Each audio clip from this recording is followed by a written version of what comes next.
Hello po mga ka-YouTube. Isang mapagpalang araw muli sa inyo.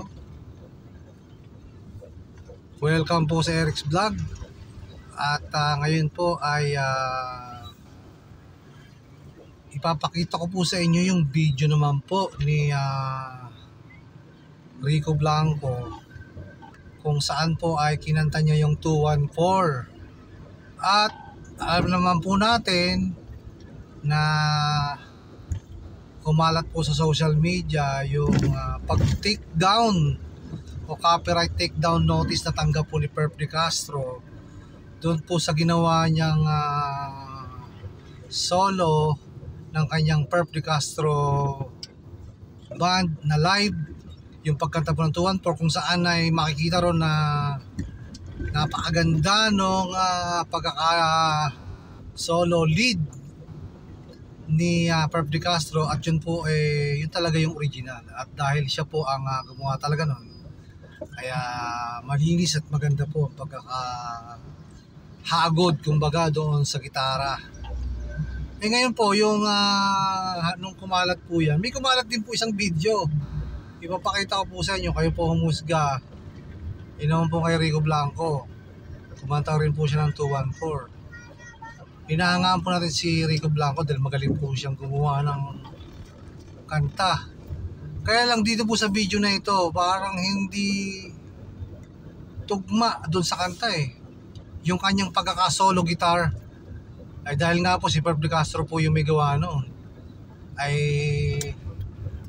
pinapakinggan ko po ilang beses na yung kanyang solo guitar na ginawa doon sa kantang 214 na ginagawa po ni Perp De Castro. Ay gumawa po siya ng sarili niyang version. Ewan ko po, hindi ko masyadong ma-appreciate yung tugtog, at dahil parang hindi po bagay. Kayo po ang humusga, sa akin lang naman po yun, opinion ko. Wala naman pong masama kung sabihin natin yung opinion natin tungkol po doon sa mga napapanood natin. Yan, so yung video po na yun ay talagang parang wala sa sa ayos yung pagkaka-lead guitar doon ni Rico Blanco. Panoodin niyo po ito, papakita ko po dito sa share ko sa inyo.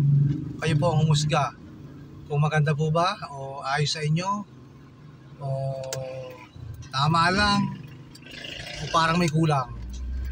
So yun po, isang mapagpalang araw muli sa inyo po. Panoodin niyo po yung video, and don't forget po to subscribe ito po sa aking channel. Bahala na po kayo, pasuyo na lang po.